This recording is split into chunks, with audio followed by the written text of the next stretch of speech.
This video was produced by my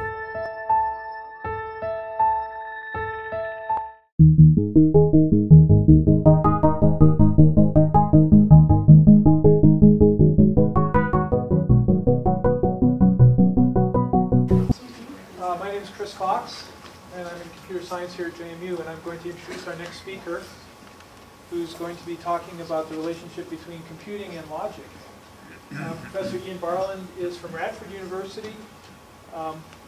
He got interested in logic through complexity theory, and he does a little bit of that at Radford, and he also does programming languages, and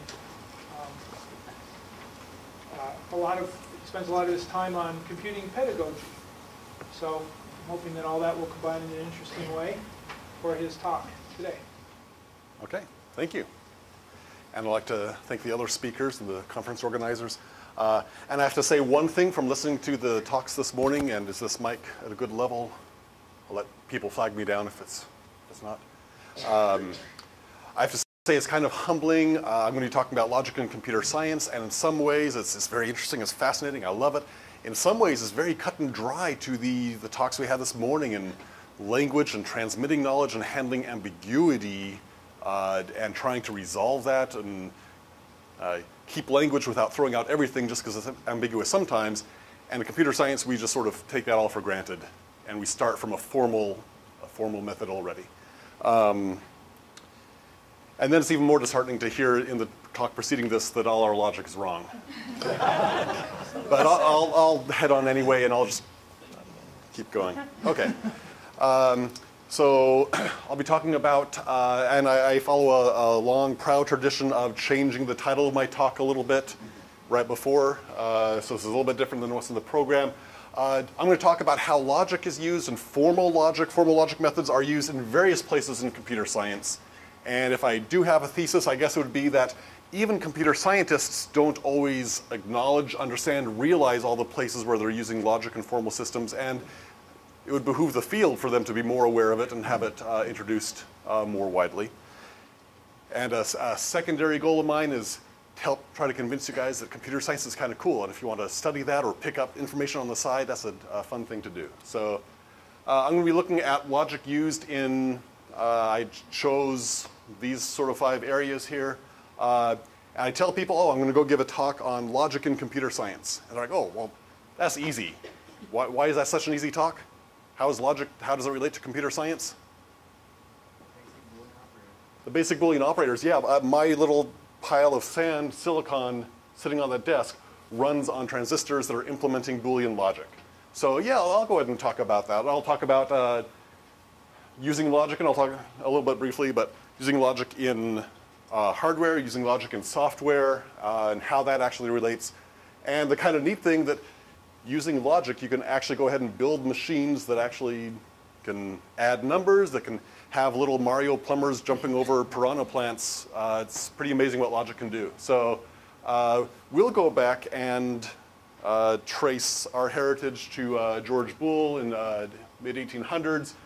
He had a paper, The Calculus of Logic, and he was saying, look, you have 0 and 1 and plus and times and arithmetic on all the integers, and you know, true and false can be viewed as, well, false is kind of like 0, and maybe if true is like 1, and if you squint just right, well, the plus is kind of like the OR operator, and multiplication is like and hey, can we extend that analogy? And that gives rise to Boolean logic. And he was actually concerned with solving equations. He had this algebra thing. He's like, okay, you give me some big, huge equation involving x's and y's and z's and pluses and times. Go and solve for it. Find all the values of x and y and z that make this true, where I'm interpreting them as true and false and an or.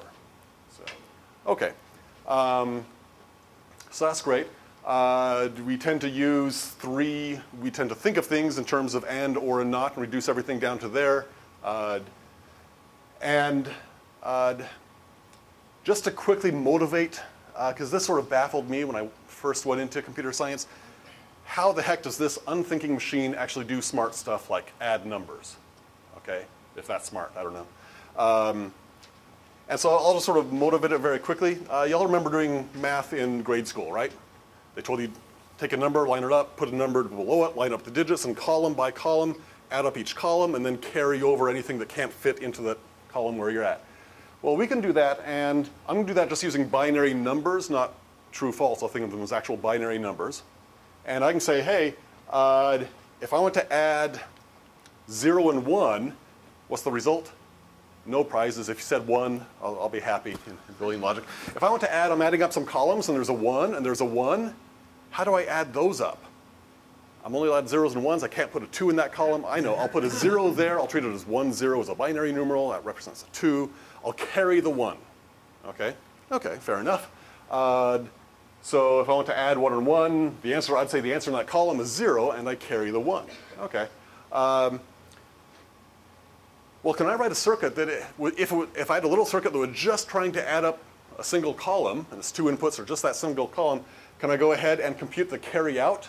If the carry out should be 0, if I should be carrying a 0 over or carrying a 1 over? Well, the only time 0 plus 1 is 1, don't need to carry 1 plus 0, 0 plus 0. 1 plus 1 is the only time I need to carry. If I have a little circuit that computes A and B, that's computing the carry out column of addition. Okay? How do I actually compute the result to put at the bottom of that column? I'm adding, say, 0 and 1. I want, hey, there should be 1 in that column. In addition to what I carry out, there's a 1 in that column. How do I go ahead and characterize the result of that column? Anybody want to give it a whirl? Anybody want to squint at the slide and see the preview answer there? Yeah, it turns out 0 and 1, I need the output to be a 1 there. If it was 1 and 0, I need the output to be a 1, but those are the only 2 situations. And I can go ahead and phrase that just using and or not. Okay, so it's kind of interesting. I can actually go ahead and, I would call that, I can go ahead and say this is sometimes the circuit that represents that as a half adder. If I worry about accounting for a carry in as well, I have 3 inputs, then I can make a little full adder, and I can add up 1 column. I just stack a bunch of those circuits in a row, and now I'm adding entire numbers. All that's happening is some voltage is being pushed through some circuits, but I'll interpret that meaning of that, totally meaningless pushing of symbols around. I'll interpret that as addition, and then I set up rules that had some semantic information that was really helpful for me to carry along. Okay. So I'll sort of posit that actually solving logic formula and saying, hey, here are the inputs, what should the output be for this function here, is actually a deep aspect of computation, and this little toy example of arithmetic is simply a motivation of that. Okay. That's logic used in hardware. Logic used in program. Anybody here program very much? Anybody dabble in programming? Every now and then you're forced to. I see some reluctant hands going, yeah. Okay. And we saw in the previous talk some various identities, other people working with Boolean logic, and De Morgan's law. And I'll go ahead and suggest that I'll write my or this way, and I'll write my and this way, and I'll say negation is exclamation point. I'm not a fan of that notation at all, but a lot of current programming languages happen to use that. Great. This is De Morgan's law as in the previous talk, phrased slightly differently, but it's an equivalent form of it. And I'll just say that, hey, when I'm actually writing code, this is the one thing I do use a lot, sort of reflexively. I'm writing some code, and I have some sort of Boolean expression. If here's a function that returns true or false, here's something that evaluates to true or false, and I'll take the or of them, and I'll take that result, and I'll stick it in a variable called done. And this is actually assignment here, not equality, for better or for worse. By the way, a lot of my beginning students want to write when they're first using these Boolean algebra, Boolean expressions, they want to write an if statement. If at end of input or elapsed time is bigger than 100, then set done to be true, else set done to be false.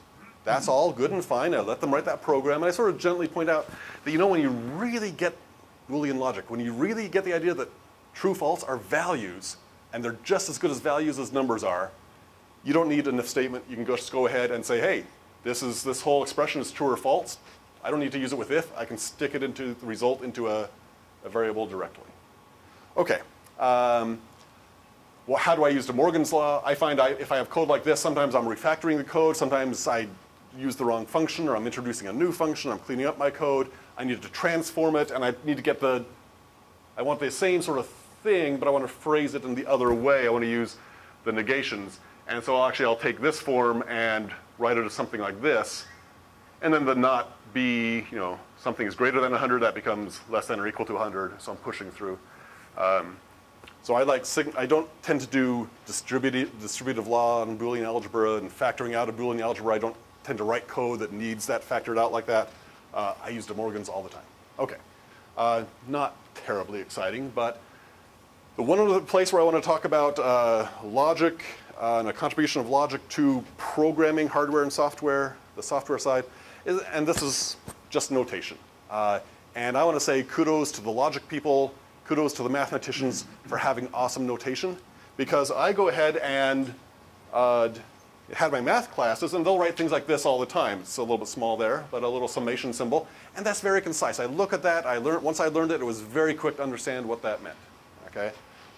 If I'm writing a Java program, the syntax was invented in 1996 or so-ish. If it was invented, I don't know. And to write that same thing in Java, you're not supposed to read that code. You're supposed to let your eyes glaze over a little bit and say, gosh, those programmers have it rough because they need to write a lot of stuff to convey a very simple idea that if we had the right notation would be great. So summation for the math people, the logic people had existential and universal quantifiers. And gosh, if I want to say that same thing in Java, I look at that and as a programmer, I say, oh, that is a loop right there. That's a loop. I'm looping over some domain. The mathematicians cheated. They didn't write the domain that needs to be looped over. They sort of had that implicitly in their head, but that's great. I can go ahead and write code that actually goes through and does that. It turns out to be very similar code to the previous one, except I'm replacing things like where I had addition up here, I tend to use and down here. And instead of starting at 0, I tend to start at true down here and some things like that. Okay.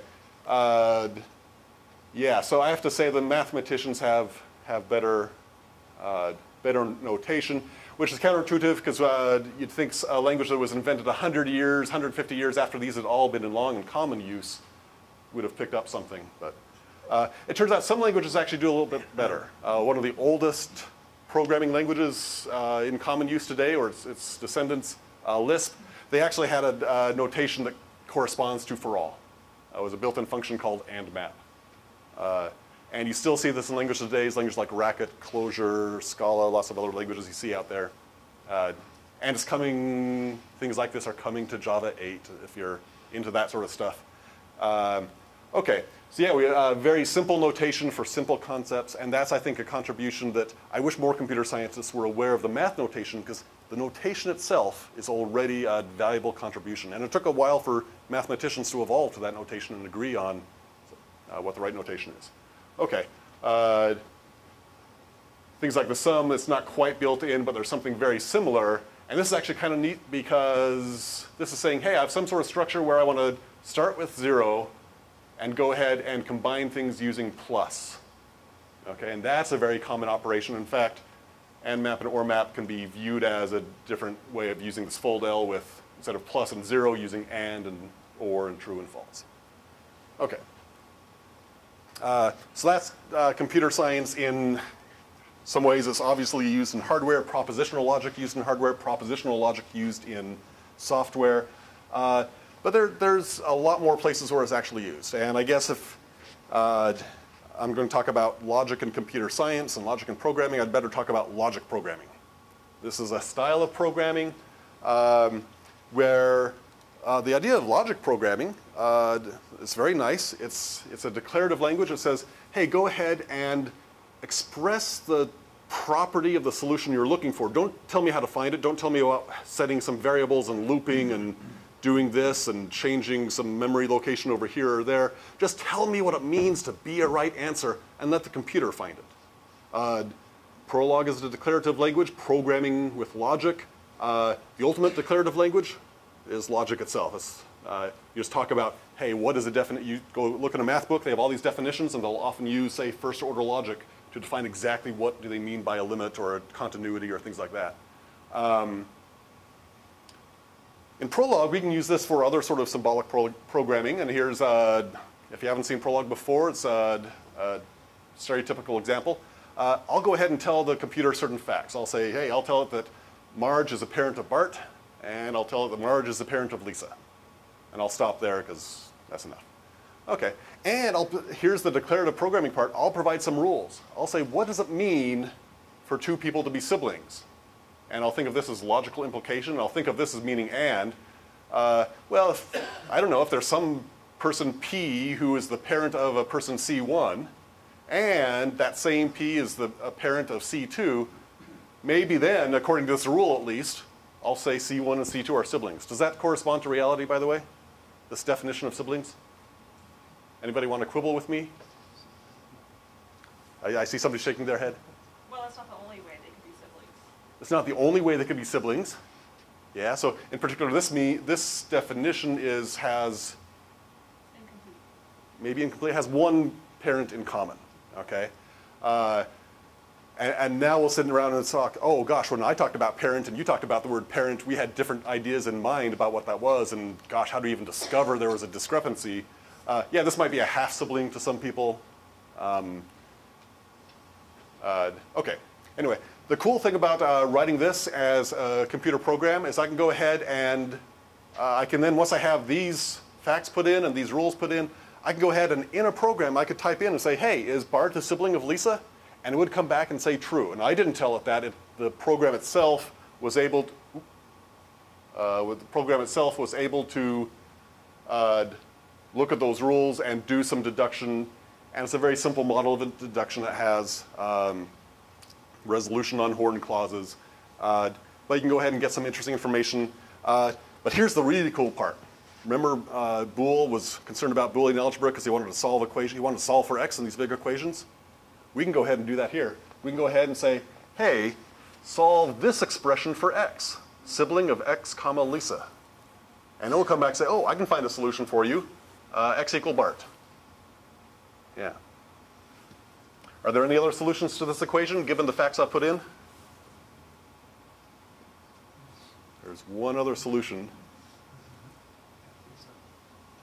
X equal Lisa, it turns out, according to my definition, you can be your own sibling. And so when I'm teaching Prolog to my students, this is a common sort of gotcha they'll run into. I mean, you can imagine in algebra, I say solve for x and y such that something happens, and you might say, oh, here's a solution, x equals 5 and y equals 5. And there's no problem about that. X and y both have a value that ends up making that formula true. Well, I might have here C1 and C2. If C1 and C2 both refer to the same person, nothing's been ruled out, and yeah. So this is both an upside and downside of logic programming. The cool part is I didn't tell it how to find a solution. I really had to think hard about what does it mean to be a sibling in terms of being of parentage. And once I have that down, the machine goes ahead and does all the work for me. A drawback, I might not get my definition right. I'm trying to provide a spec, not an implementation, but just a spec. And the logic programming helps me focus on doing that. Doesn't mean it's easy to write correct specs. Okay. One thing that we'll go ahead and add to predicate logic and defining relations is defining relations recursively. This is actually work done in the 1970s, Dana Scott, Christopher Strachey. Fairly foundational work in computer science in the sense that computer scientists like defining data types recursively, having programs that work recursively, and we want to say when is that well-founded, when is that a good definition, and when is it not well-founded. They did a lot of work on that, solved that problem. So here's just another example of declarative programming. I want to sort a list, but I took a computer science class once a long time ago, and they had all these algorithms for sorting lists, and quick sort, and merge sort, and insert sort, and bubble sort. That was the worst of them all. Yeah, I don't want to do any of this. I just want to say, what does it mean for a list to be sorted? Okay. And it turns out, if you go ask a mathematician, talk about a list, a sequence, when we talk about finite sequences here, yeah, they can say, I can go ahead and tell you the definition of what it means to be sorted. I'll actually have some sort of base case that, so by sorted, I'll say sorted in ascending order, and I'll call my predicate. I'm making up the name ascending here, and I'm defining to the computer, just like I defined parent of to the computer. I'll define to the computer, hey, ascending, if you give me a list that has just one number in it, say, hey, I just assert that that list is sorted. If you have a list with one item, is it sorted? Yeah, I guess so. By the way, how about a list with nothing in it at all? Is that a sorted list? I'll go ahead and say, well, it's not an unsorted list. Can't find anything out of order. And we're going to go ahead and take the law of the excluded middle and say, if it's not unsorted, it must be sorted. There is no middle ground. And our life is easier because we can just rely on that. So, okay. It's great. I can very short lists I can define. How about a general list? I have 17,000 items in it. Is that sorted or not? I can go ahead and say, well, I'm going to have some conditions, and the conclusion is going to be, hey, if these conditions hold, then I'm going to say, computer, you can deduce that this list is ascending. And this is weird notation. I don't expect you to say be happy about it, but I mean this to say a list that starts with some number A, has a number B, followed by a whole bunch of other nubs, a whole other list. Could be the empty list, could be a list with 16,998 items. Okay. And it turns out the whole list will be ordered if the first two are ordered, A is less than B, and this slightly smaller list is also ascending. That's enough to guarantee the full list is ascending. It looks like a recursive definition, but by the work of Scott and Strachey, it's actually well defined. You can actually type this into the computer and run it. Gosh, can I actually use this to sort lists and not have to worry about bubble sort or quick sort or any of those sorts of things? If I turn it, Prolog wants to deal with yes, no, true, false sort of results. So if I can turn, hey, is this list sorted, or how do I sort this list? What is a sorted version of this? If I can turn that into a yes, no question, then I'm good. I can use all these tools and apply it. It turns out I can go ahead and I can say, hey, if a list is ascending, L2, if the list L2 is ascending, and L2 happens to be everything that L1 had in it in some other order, if is a permutation of L1 or L2, and I'll need to write this is a permutation of, define it myself the way I just defined ascending. But if I can do those two, then I can go ahead and conclude, here's a new thing I've just written. L1 is a sorted version, or L2 is a sorted version of L1. Okay, great. By the way, this is, if nothing else, back to programming. A great idea of taking a more complicated program and a problem and breaking it down into small little subparts that become much more manageable. Writing this, not so bad. Writing this, not so bad.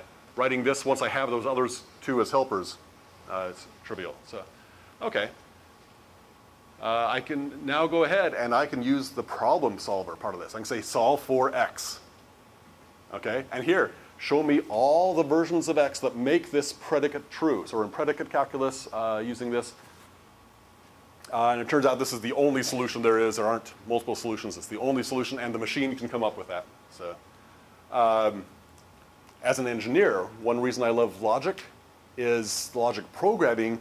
It turns out I don't write programs in Prolog, ever. I mean, except when I have to teach class. Why? It's kind of unwieldy. It does some things really well, other things difficult. But here's the thing that really helped transform my view of just my everyday programming in other languages, using logic and talking about logic programming. It is the ultimate idea of separating the spec from the implementation. And as an engineering principle, it's really important to do that all the time. And logic programming forces you to do that because I can't talk about the implementation at all. By the way, does anybody want to comment about the implementation of this version of isSorted? Is it an n-squared algorithm? Much worse, as it turns out. This is a permutation of, if I have 17,000 items in a list, it will actually try 17, it will generate the 17,000 factorial solutions. Okay? Yeah, so I wouldn't say this is effective, but it did help me think about what sorting means as a definition. And in other languages, I might put, say, here are the post conditions I guarantee on my code that does the really weird Barland sort. I don't know how it works, but I'll tell you it's going to meet these specs at the end of the day. By the way, you can do, say, quick sort in Prolog. A lot of people demo that. I don't like that because that's definitely subverting the idea of separating the implementation from the interface. I guess they would say, oh, I'm just providing the interface of what quick sorting means. Okay, anyway. So in addition to logic programming, another place where logic is used all the time are in query languages. Okay, so relational databases and inadvertent query languages. Let's talk about relational databases. People have stored information in tables for a long time. Okay, and in a database, information is stored in tables. And people were doing this for a long time in the 60s. And storing this information, when they wanted to process it, they would go through and they'd write a program that would set up a variable that would count through all the columns and would look up each column and do something if you're trying to find out some information. In 1969, Ted Codd, working for IBM, was starting to work with databases, and he'd had some experience in logic with his thesis. And he realized that, you know, these things here in the table, these are really relations, like the is sibling of is a relation between two people. Well, I can view this as a relation between a piece of text, a number, and another piece of text. This can be a ternary relation. Okay. By the way, anybody notice anything weird about this table here? The meaning of this table is that, oh, Mary makes this salary and her manager is Miguel, and so on. Moira is a manager. Moira herself is an employee. She actually works for Morbo, who might be at the top. Anybody notice anything weird about this data? Yeah. Miguel is Mitch's manager, but Mitch makes more. Yeah, we have a manager who is making less than one of the people they're managing. Is that a good trait to have in your company?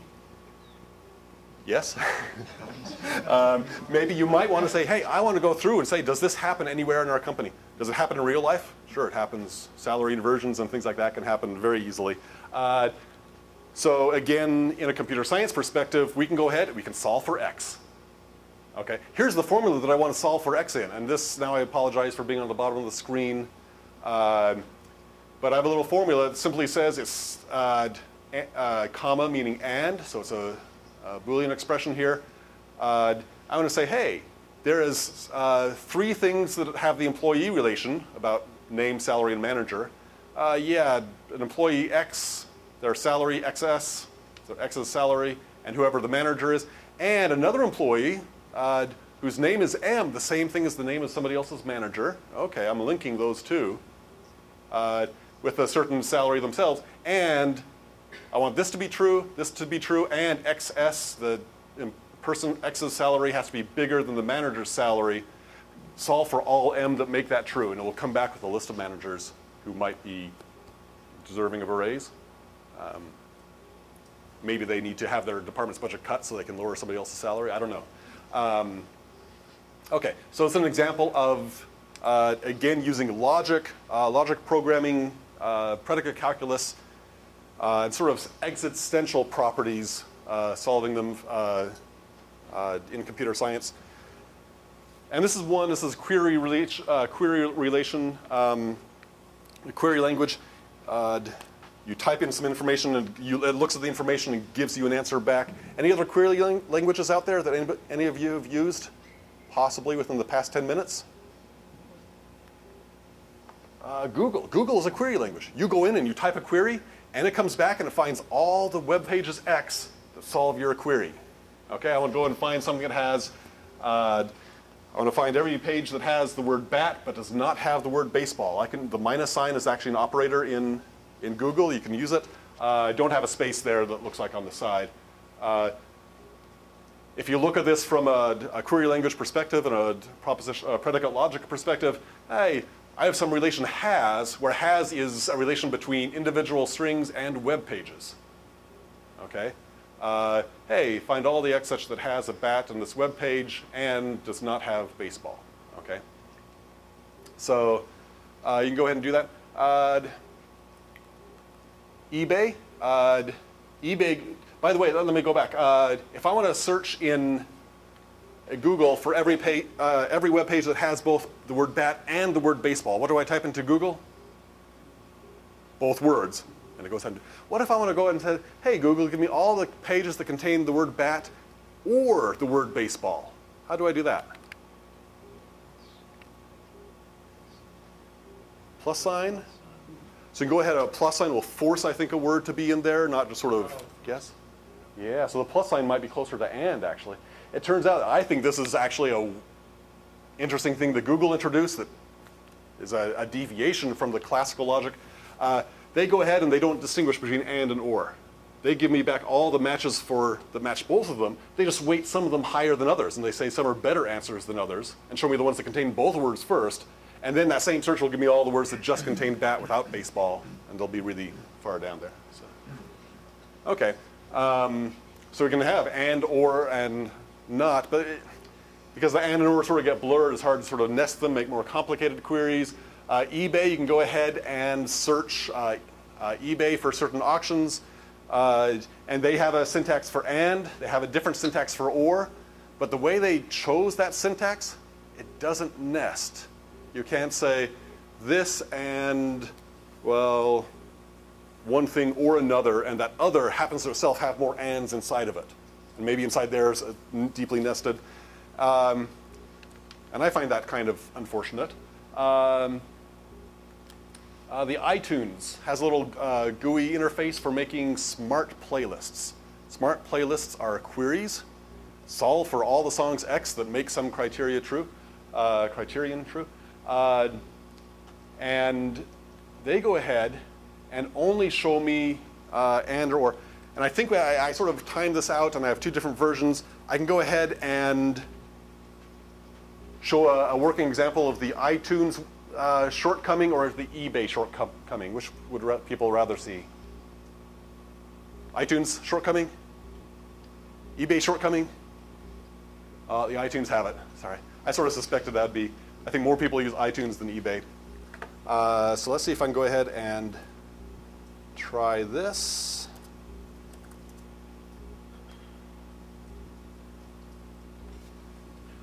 Whoa, where am I? Well, we might have to go to the eBay because I can't find where. I thought I'd be pulling my iTunes onto the screen and showing you live. Okay, well, I apologize for that tease.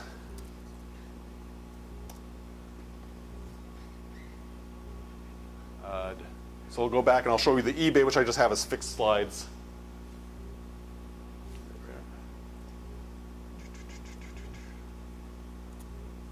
Okay.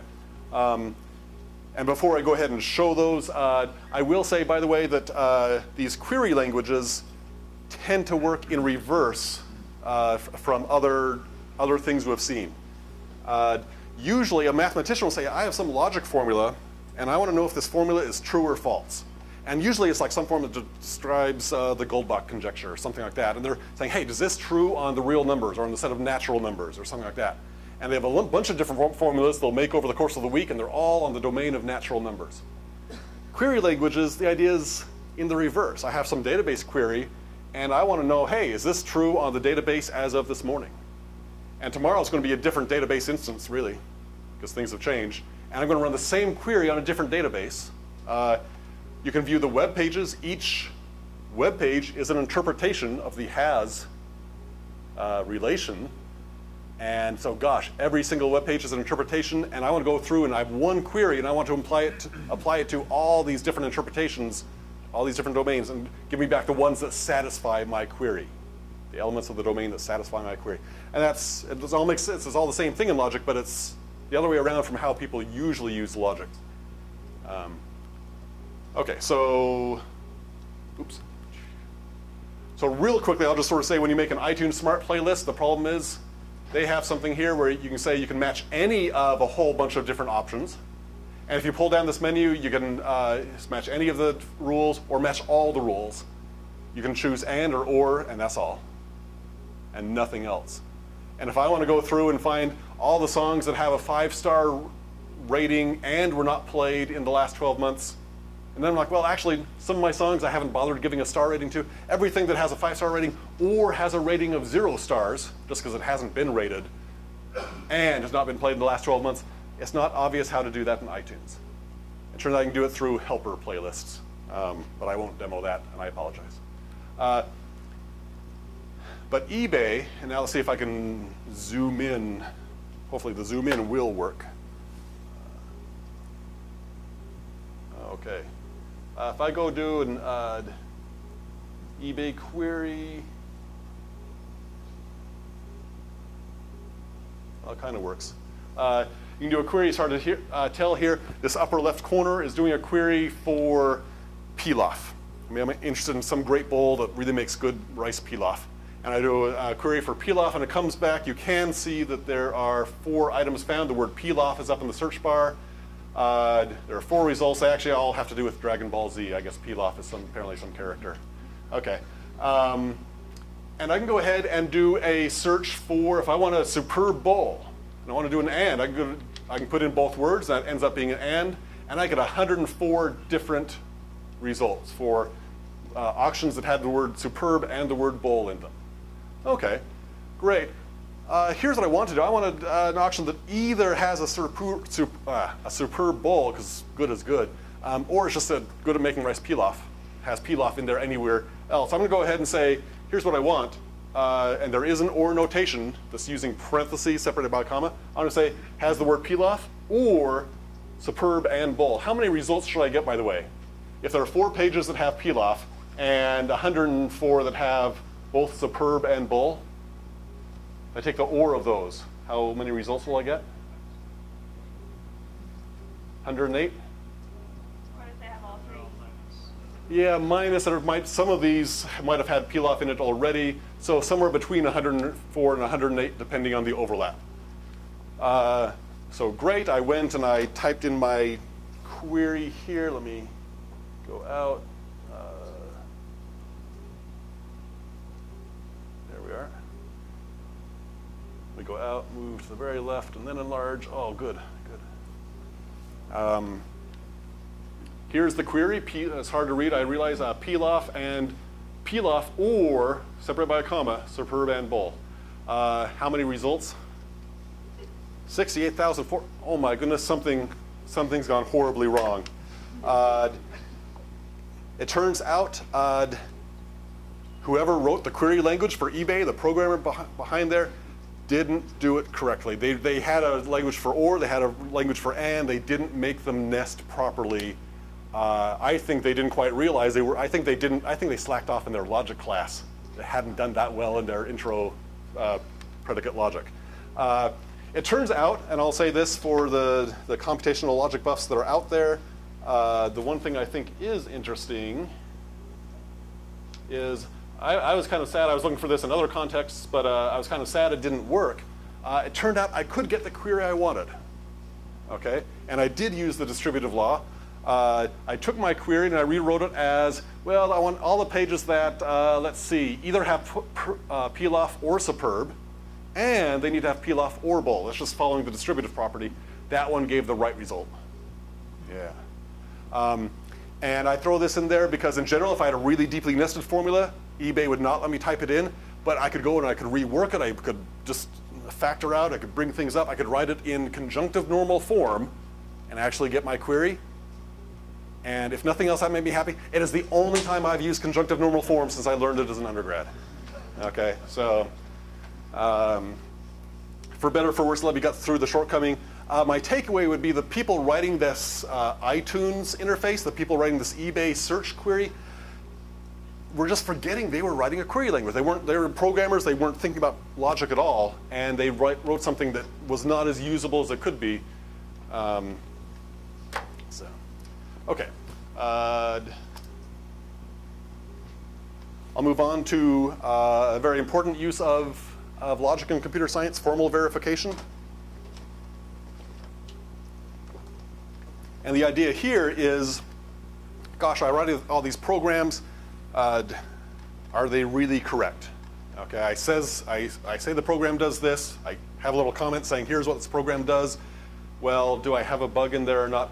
What I would like to be able to run some other program that takes that property that I said my code has and checks that, formally checks it, comes up with a formal proof of that property, okay? And man, the applications are all over the place, and real world applications people are concerned about. In the late 90s, Intel had a CPU come out that didn't do floating point addition quite correctly. It was really close. In something like astronomically small percentage of cases, it gave an answer that was off by the proper amount by some very small amount. You can say, oh, in real world, that's such a small thing, it wouldn't ever matter, and it may not have ever mattered. It was a huge publicity failure. They had to recall stuff. They had to scrap that chip and refab a new one. It was a huge cost to Intel, approaching the billions. So yeah, and after that, actually, Intel became actually one of the they now have a large active research group in formal verification to try to prove properties on their circuits before they send it off to get fabricated, because that's a huge amount of money. Yeah, if you're setting up a program that's running on Mars, it'd be kind of a pain if it crashed, right? Because if it crashed, you go and have to reboot it, right? You send the robot arm to press the reboot button. But wait a minute, that's being controlled by the program itself too. It turns out there was a bug in one of the Mars rovers a few years back. They actually had a concurrent programming issue. They had a deadlock situation. There was a program, a low priority program that would want to grab the antenna, but if a higher priority program were using the antenna, it would sort of defer and wait. And there was a high priority program to try to use the antenna, but the way they wrote the code, they didn't quite get it right. And about once, there was a period of several months, if you go back and look at the news report, several months where every day they would have to reboot the Mars rover from Earth. And it would take a long time to happen. And what was happening, it turned out to be a concurrency bug between those two procedures, trying to grab the limited resource. Both programs were waiting for each other to get the other program to give up that resource, and they both waited forever. That is not very good if it's hard to fix that, and it costs a lot of man hours, some very specialist, high-paid people to try to fix that. Can't we have programs that check our other programs? That's what we'd like. We get into issues of solvability when we do that. My wife is saying, oh, a self-driving car was coming to town a few weeks ago, and neat, but scary.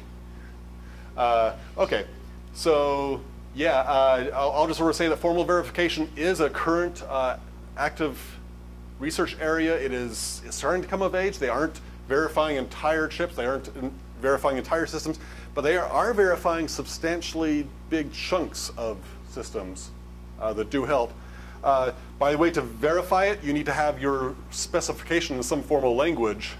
And like I alluded to before, like with the is sibling example, one problem with writing the spec is, great, I have the spec, I've proven my program meets the spec. Was that really the spec that I meant? When my manager says, hey, make sure such and such doesn't happen, did I encode the spec to correctly? I'm now in a formal language, I've gotten away from the ambiguity of English, but I might have still have something that's not what we want in the real world. And that just, it turns out that's still a problem. However, writing specs is not more difficult than writing code that correctly implements those specs. And writing the specs often makes you think about how to write it correctly in the first place, is my personal experience.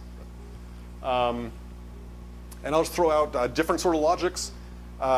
If you want to talk about programs that run over time, and so you have predicates that deal with things over time, I guess you could go ahead and encode a bunch of relations into first order logic, and all your relations have a little subscript I, which is the time index, and for all times I bigger than 50, such and such holds. It's a little bit unwieldy, so people do use certain temporal logics. If I have some formula, they'll have a new connective. It's not for all, it's not there exists. It's a zero array connective, takes in or looks at just this formula. Hey, this formula always holds, okay? Or, hey, I have some other formula and this formula will eventually hold, eventually. And so now you can start to write specifications like, if this program requests to use the antenna, it will eventually be given access to the antenna, okay? And now you can try to formally verify that and see if it works. And there are tools out there. So one that's written by IBM or used a lot by IBM and written by other groups. Spin actually takes a program written in a C-like language. It takes a spec written in temporal logic and can actually try to verify it. It might come back and say, I'm sorry, I've worked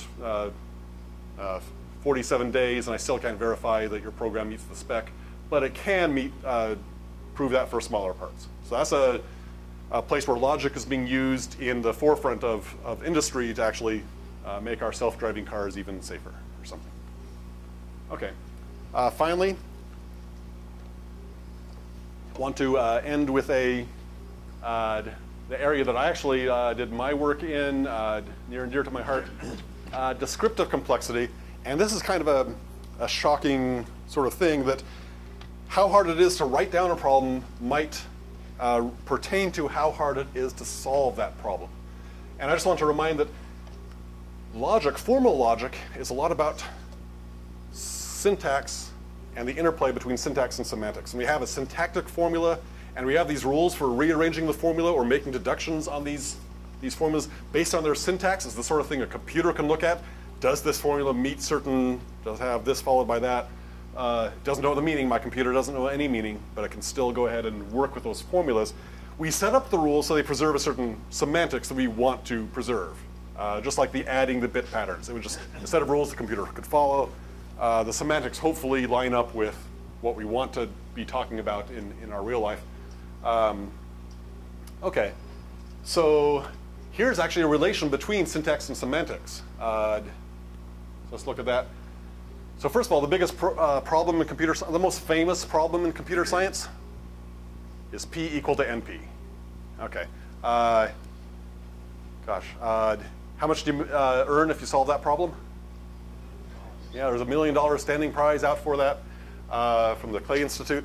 Great, so what the P equal to NP, and by the way, you can tell that I'm using examples of The Simpsons. I'm using little screenshots here. Clearly my target audience is 45-year-olds, since I'm putting cartoons of Simpsons in there.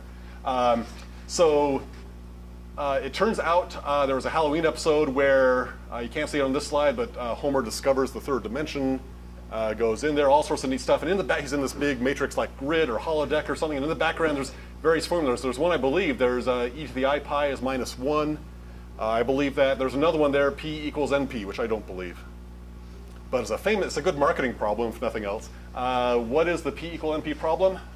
P, the set of all problems we can solve easily, okay? Hey, go ahead and find Google Maps, find me the shortest path between here and there. We can go ahead and solve the shortest path pretty easily directly. NP, and NP stands for polynomial time. Okay, great. NP, which I always thought was non-polynomial for a long time, actually stands for something weird, non-deterministic polynomial, whatever. Forget that, that's a weird, crazy phrasing. NP is the set of problems where if you give me a proposed solution, I can check it very easily. Okay, that's what NP is. A whole bunch of problems where I may not be able to solve the answer, but if you give me a proposed answer, I'll be able to verify it. So imagine, hey, you give me a 500 number and say, can you factor this number for me? Or find if it factors into anything smaller. And I'm like, oh my gosh, a 500-digit number need a factor. And I might spend a lot of time working on that and get nowhere and say, I don't know if it's factorable. You might come to me and have, I think it's factorable. Here, let me show you, and I'll give you a short proof. I'll give you 2 numbers. How can I verify that? I simply take those 2 numbers, multiply them, see if it's the one you're supposed to be getting, and say, yeah, okay. So it turns out, can you factor a number is an NP, because it's easy to check a proposed solution. May not be easy to solve. Turns out if a problem is easy to solve, it's definitely easy to check, because I can just solve the problem myself and see if it's the answer you gave me. But yeah, and this is, I have to say, as a computer scientist, one of the most embarrassing states of computer science. We are not, or theoretical computer science, we are not able to prove that it's easier to verify a problem than it is to solve it outright. Everybody thinks it is, but we haven't been able to prove it. So, okay. So yeah, P versus NP, the formal definitions usually are written involving Turing machine. They mention concepts like polynomial time. And you're like, well, what a wacky set of problems to come up with. Turing machine, polynomial time. Why do you come up with those? Is there anything deep or essential about those, or that's whatever you happen to choose to make your definitions, and they're not really, truly interesting definitions? Well, we'll see that in a second. Here's an example that is in NP. It's a problem that's difficult to solve. It's easy to verify. It's actually an NP complete problem, and I won't say what that is. I have a party. I invite 1,000 people to my party, and I want to say, hey, can I go ahead and put all the party guests into the 3 different rooms of my house such that no 2 Facebook friends go into the same room? I want to make sure they're meeting new people, okay? And you might look at that, and you might look at the guest list. I can give you a guest list, and you might be able to find right away, no, this here's 4 people who are all friends with each other. Yeah, you just can't do it. And you might be able to look at some inputs and say, oh yeah, here's a bunch of people that hardly know anybody on Facebook and they certainly don't know each other. Yeah, I can assign them pretty easily. But I could give you a guest list that's not all that long that it's really hard for you to try to decide whether or not they can be put into the rooms like this. There's a lot of middle ground that's very tough to follow. Okay, so here is one of the coolest results I think in computer science and logic in descriptive complexity. It actually gave the name to the subfield descriptive complexity, and that's Fagin's theorem. The class NP, problems that are easy to check if you have a proposed solution, is exactly the sort of problems that you can write using second-order existential logic. That's a mouthful, but let me point out the interesting thing about this. This is simply saying, if you can go and write down the problem in a certain syntactic way, it's very easy to come along and say, hey, does this syntactic property, I don't know about its semantics at all, but just looking at the syntax of how you wrote it down, I can tell you something about something very important about how hard it is to solve it, or not. It's at least in NP. It's not worse than NP. There are problems that are even worse than NP. Yeah, that's kind of, I don't know, that opened my eyes. I thought that was really cool. By the way, so second order existential logic, what does that mean? Second order logic? First order logic, you have things like for all x, or there exists x. And x might be talking about numbers, might be talking about people in the database, things like that. Second order logic, you can go ahead and use for all and there exists, but you can use them about entire sets of objects. Okay? Second order existential logic means the only second order stuff you do is there exists. So I'm going to throw this out. Here's a little there exists symbol. If you don't know that symbol, don't worry. I'll tell you when to come back to the talk. So here's an example. There exist 3 sets called red, green, and blue, such that, and now I have a whole bunch of stuff that's just first order logic. For all people, P1 and P2, if P1 is a Facebook friend of P2, then they're not both red. Something like that. Okay, and then dot, dot, dot, I need to talk about green and blue. I need to make sure that everybody is at least one of those 3 colors. They're assigned to at least one room. But here is a second order existential formula that can quickly be written to characterize the 3 coloring problem, the problem of fitting all my Facebook guests into 3 rooms or not. And then I say true or false. Do there exist 3 sets that do this? Okay, yes or no. What's cool about this phrasing? It does not mention the word polynomial. It does not mention Turing machine. It mentions something that's actually logicians for a long time had looked at second order logics and the fragment of second order logic that just has a universal quantifier or just has an existential quantifier. For example, another problem in computer science, for those of you in computer science, is NP equal to co-NP? Another big open question. You ask a logician, they'll say, oh, we've known since the 20s, is second order existential logic, is everything expressible in there the same as those things you can express in second order universal logic? Yeah, don't look at that. That's a tough problem. You'll waste your time. Only do that after you get tenure. So what does this say? This says, hey, this idea of NP we came up with is actually maybe it's a deep definition. There's deep structure there. It's not just an accident of the model of computation we happen to use or the idea of using polynomial time. So, and I'll finish talking about logic and computability overall. In logic, we go ahead and we have Gödel's incompleteness theorem. I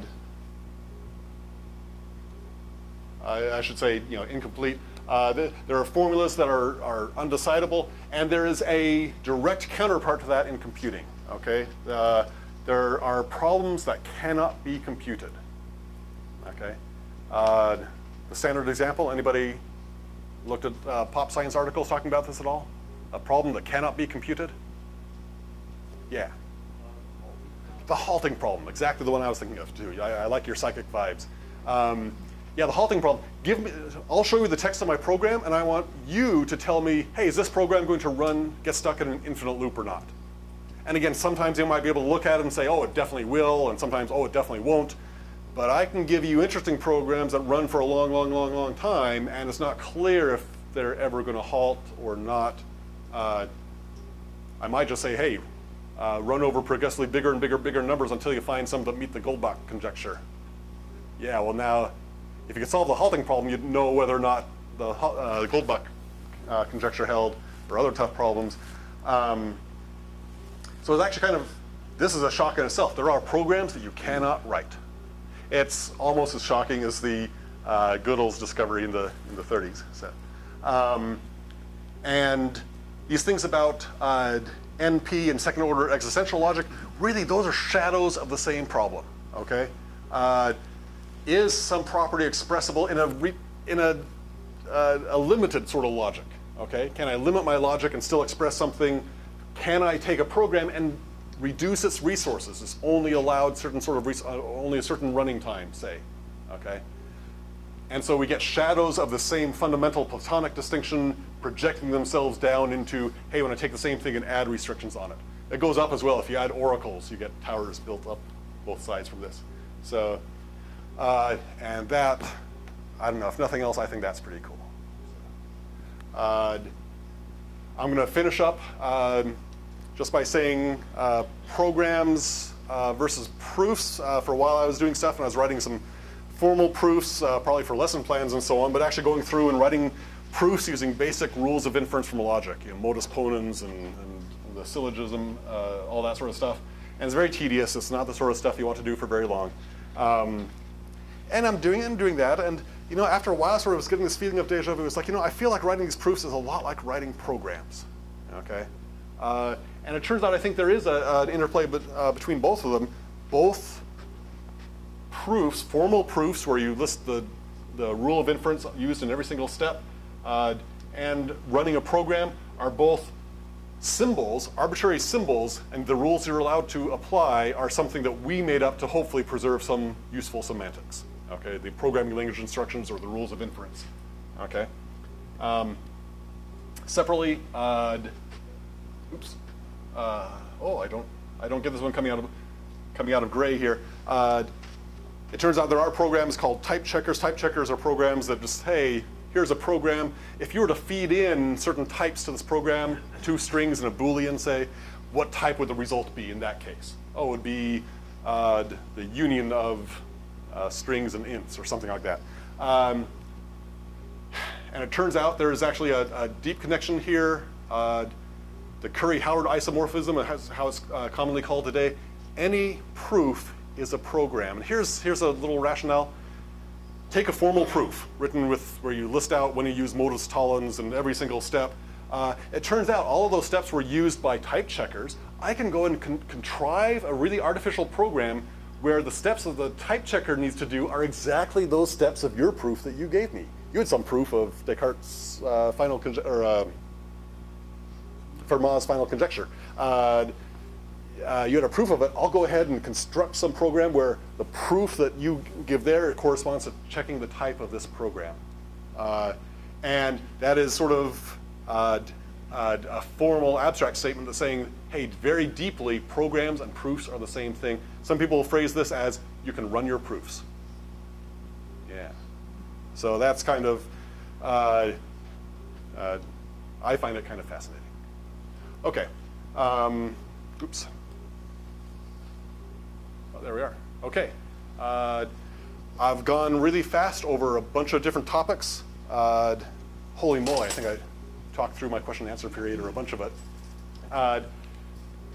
If you have questions about this, I think the slides will be posted. You can email me. We actually had a group working. We have a site called teachlogic.org that says, hey, some of these different topics, hey, take your database students and put in this 2-week module about how logic relates to databases and teach that along with everything else you're already teaching, and we integrate those other topics in there for you.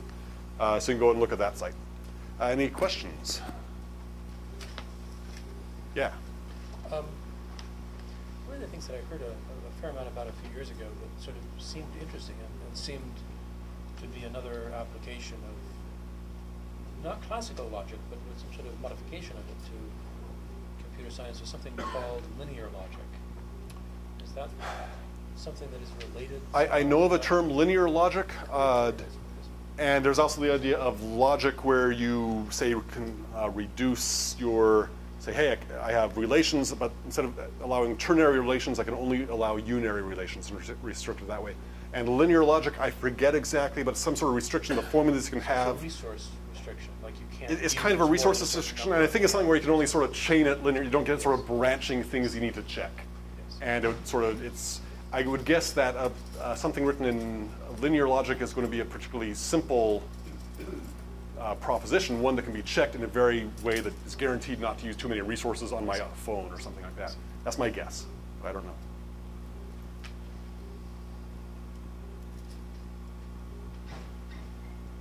Any other questions?